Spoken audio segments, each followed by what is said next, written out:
Worst way to catch a cheating wife. This will be long as it happened a few years ago, and I just finally felt like sharing it after reading many stories and experiences here. It's my hope my story will help someone else survive cheating. I was married nearly 20 years to my ex-wife. I was a professional firefighter before we met. I began my career when I graduated high school at 17 and enrolled in fire academy with a parent waiver. I'm a fourth-generation fireman, and throughout our marriage, working my way as high as battalion chief before requesting demotion back to rescue captain of my department's rescue squad, since that was where all my certifications etc. were in. Once Christmas Eve we received a call for a structure fire at an apartment building. When we got on scene there was 18 residents unaccounted for. We began rescue ops, and in one unit I found a young husband and wife, got them out, and as a tender changed my air bottle, the young woman sitting with medics began screaming, my baby, my baby." I ran up to her and asked her, "Mom, what kind of baby am I looking for, dog, cat, human, or what?" All she said was "my baby" over and over, so I ran back in. A short time later I emerged with an infant. As I made my way out, something inside the building blew, sending debris everywhere. I was hit in the back by a piece of wood like a giant splinter. I somehow still made it to the triage area, handed off the baby and collapsed. That was when the splinter was found sticking out of me. I was helicoptered to a trauma center. While on the way I passed away twice and revived. I was taken in for emergency surgery. The splinter had nicked my heart and I was dying. My wife was called by my crew and told of what happened, and she told my crew that she was not coming. She had better things to do than to worry about my ploy for her attention and how I was using my job to try and get into her panties. I was in the hospital for 30 days as they would not release me until they were sure I was healed enough to return home, in a very rural area about 60 miles from where I worked and a real hospital. When I was released I tried to get my wife to pick me up. She told me she didn't have time to make that drive. I had to beg for a ride home, and when I finally found one through one of my crewmates, he accompanied me into my house, making sure I was okay and not alone.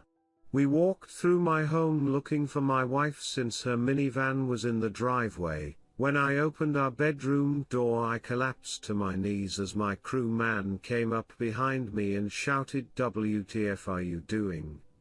We opened my bedroom door to find my wife in bed. She had a man under her in her kitty, another behind her in her BTT, and a third in her mouth. At first the thing that hit me most was the one in her BTT and mouth, things she never did with me and that I had never tried at all, claiming I was too big and would gag her or hurt her. My friend helped me up. He took me out, then went in and gathered me some clothes to take. He took me to another friend's home where we explained what had transpired. Later on, the friend with me when I caught her told me when he went in to get things for me, the ex and her boy toys never stopped what they were doing, and he took cell phone video without them noticing. A few days later my friends helped me find a lawyer and started the divorce process. Luckily our kids were already adults now, so we didn't have that battle in divorce to put our kids through, because in court I learned that everyone in our friends group was getting some of my wife except me. She openly admitted to doing every man in town to the judge, and how I was nothing but a paycheck, and how she always hoped I'd die in the line of duty and she'd get that $1 million life insurance we had if I was killed on the job. When we met and throughout life, she was always sweet and naive. She was a little slow in many things, but when her mom lost everything and moved in with us for a while, that's when my wife began to change. Her mom didn't live in the same house the entire time, as we bought a small building and turned it into a little cottage on the back end of our property so we could have all privacy. Once I moved her mom out back is when I noticed the changes in her. It was hard for me to notice red flags etc. as I was the only one working and I would work 48 on and 24 off. The normal is 24 on 48 off, but because she refused to work I had to work double and even at times a second job to support 5 of us by myself. Wife, 2 kids, Mill and myself. Since catching her the home has been sold and everything split, that was mutual property divided, sold and split etc. My crew rallied around me, being there to help me when needed as well as to help me try to fight my way back to duty status, as well as be there when I need someone to talk to and so on.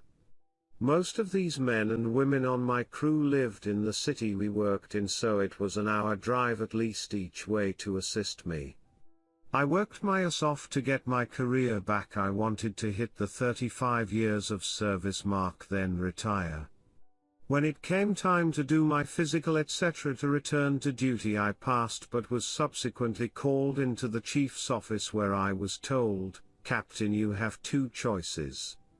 1, you can retire now at 30 years and keep your full pension and benefits, or 2, we will medically retire you and you get half !" I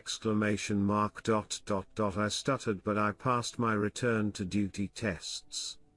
The answer I received was, "Captain, you are one of not the best fire rescue specialist I have ever known, but your age, your injury history and your recent diagnosis of PTSD coupled with bipolar, the insurance company will no longer cover you due to high risk.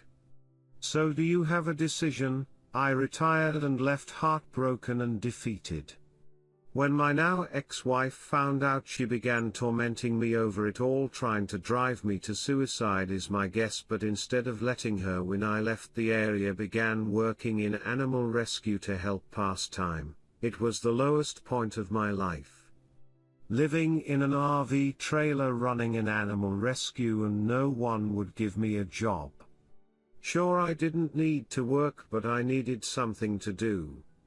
I swore off women except for my sister firefighter. I didn't socialize or date etc. for a long time. I thought I would never be in a relationship again. I didn't know if I could ever trust anyone ever again. Then it happened. I began playing what I guess you would call once of those morp games where I met a woman. We would chat, eventually exchanged numbers etc. Then 18 months later she decided she wanted to meet me, telling me, "No way, you're a perv or anything, because no one is going to invest this long to pick a target." This made me laugh harder than I ever had in my life. I'll be honest, I was reluctant at first because we had a 20-year age gap.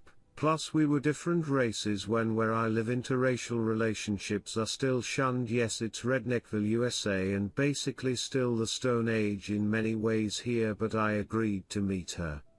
I can say it was the best decision of my life. She was everything I could dream of and more. She was old-fashioned like me. She was raised and believed a woman's one job was her spouse and family, not money and a career. I have no problem with a working woman, but regardless, man or woman, family should always come before career or anything else. I guess it's kind of ironic in some way. I lost my dad to the Vietnam War, and here I am now married to a Vietnamese woman, expecting our first child November of 2021. Cheating is horrible and maybe the worst thing we can go through. But please remember, it is not the end of the world. Nor are all men or women the same as you cheating spouse. The keys are: make time for you, get help and find yourself again. Take you time and remember something better is out there looking for you too. Suicide is never an answer. Giving up should not be an option. You are strong, you can do it. A life can be rebuilt and become a newer, better one. Remember, life and love will always find a way. Redditor's reactions. Redditor 1, I guess an update. I forgot to mention anything that ever became of my ex, and some will probably wonder if she got her karma. Though we do not speak, I hear about her through our kids every now and then.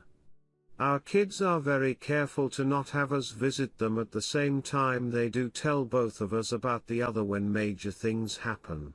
So when word got out of what my ex-wife did, she was run out of town, which allowed me to move back to my hometown, where I now live in my late parents' old house with my new love and soon to arrive baby. The ex, however, has not fared as well, as she has twice had online relationships that ended up being Nigerian scammers. The two real-life relationships she had, both guys cheated on her using her for her large chest and other parts, though honestly I'd anyone would want her. A blow-up doll would be more fun and participate in bed more than my ex. Yes, very vanilla, missionary and doggy only.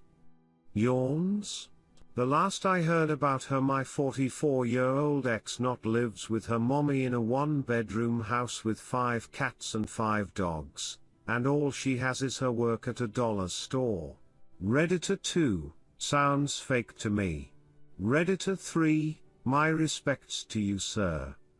You put your life on the line to save lives for many years. You deserve way more respect. It's an inspiration. You didn't give up on life and found happiness. Redditor 4, she seems pretty vanilla. I mean, any woman taking it orally, anally, and vaginally sounds very vanilla.